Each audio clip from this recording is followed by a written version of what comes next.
At this point, we are going north because our immediate past president is from Catanduanes. Our incumbent president is from Isabela. And the person who will be introducing our guest speaker tonight hails from Pangasinan. All from And North. currently connected with Al-Nagi Company. Let's call this person to introduce our guest speaker, no other than Mr. Aljon Marceliano. Pangasinan pa.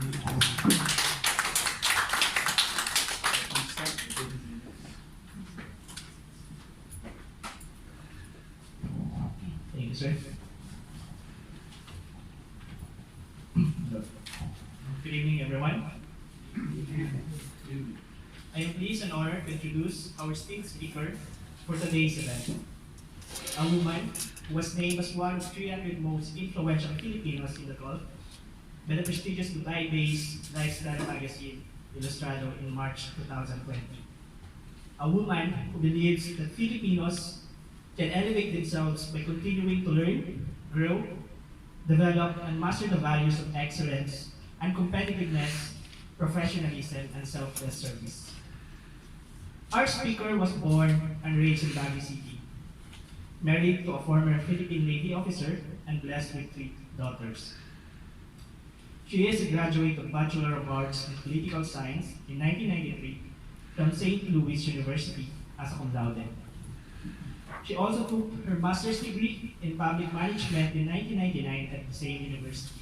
And in 2004, she finished her Doctor of Philosophy in Development Education as cum laude also at the University of Baguio.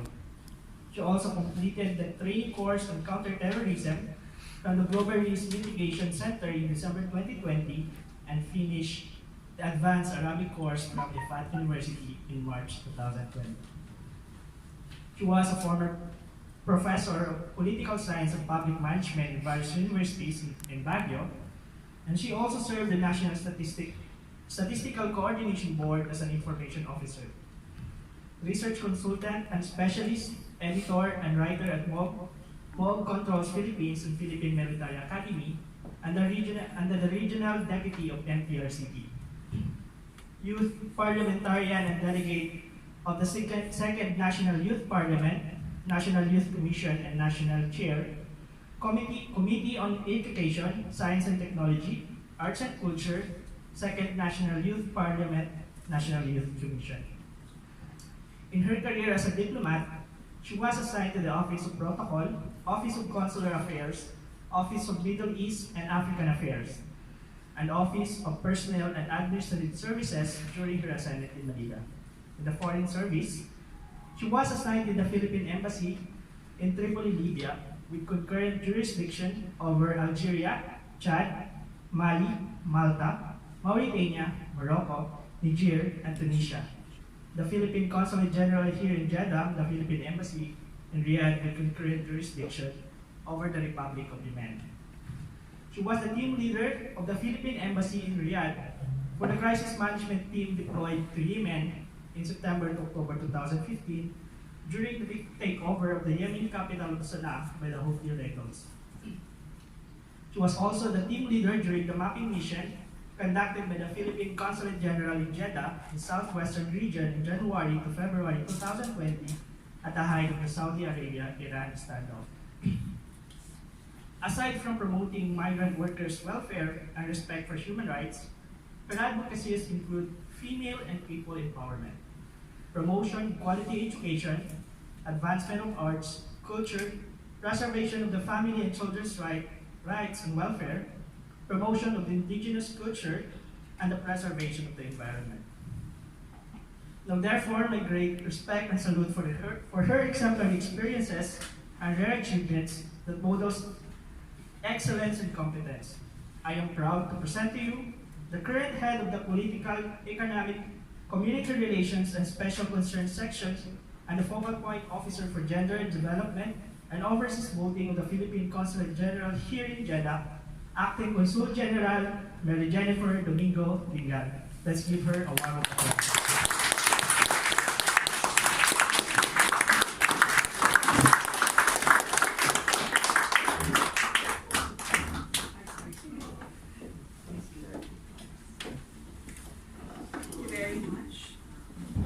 take your seats. Thank you very much. Ceremony and general membership meeting. To your immediate past presidents, and of course to your VVIPs, I'd also like to greet your MC, Mr. Ben Consolacion, of course, Mr. Ronald Langua, to Mr. Willie Araza, I call him Chef, and of course to the immediate past president, Mr. Felito Tayo, and his lovely wife, and of course to the newly inducted president, Ms. Ida B. Pokis, and let's describe engineer June handsome. Handsome husband. Of course, to my very own handsome husband.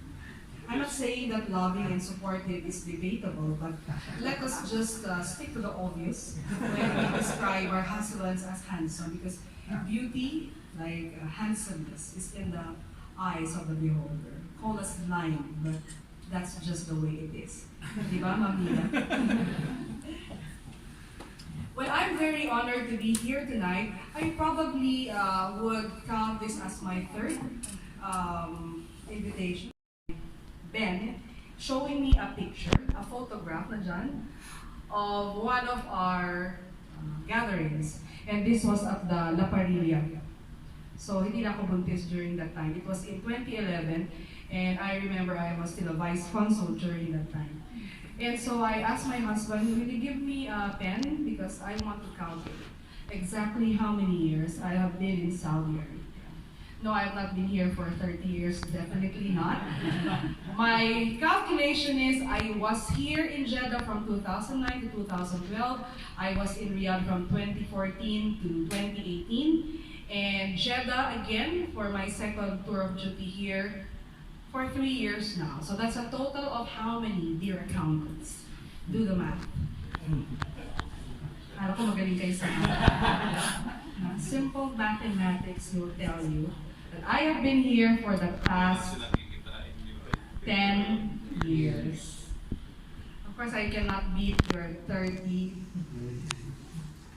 Sir Ronald, or your 20 years. But 10 years is really a very good, not only a good number, because it's the perfect number, they say, but also 10 years gives us a lot of perspective.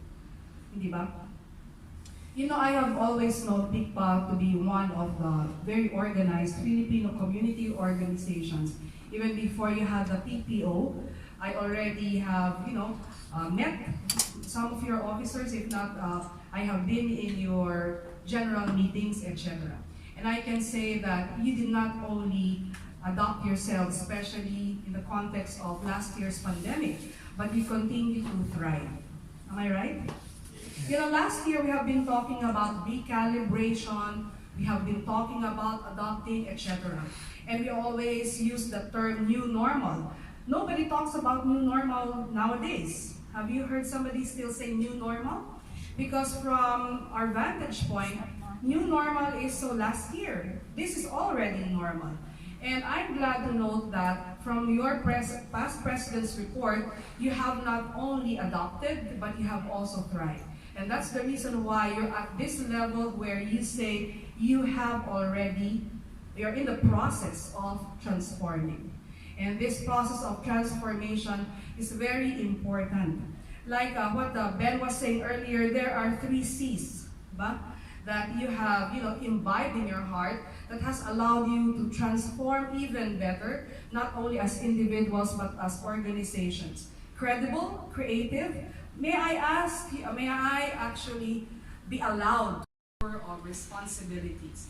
It is a very happy occasion and I look forward to the raffle. I'm not sure if I'll win, but if you will make me, why not? That's not an order. It's just an insinuation and there's a difference. So again, thank you for having us here. My husband and I are very happy because it's like going back in time. The first function I've ever attended when I was new here as vice consul, like I said earlier, was sometime in maybe 2010, 2009, even earlier. And look at where we are now, right? what does it mean? We have not only adopted or recalibrated ourselves over the years, but we have transformed. And I hope that you will maintain that commitment, that enthusiasm, and that energy to transform every day of your lives to be better versions of yourself. Thank you very much.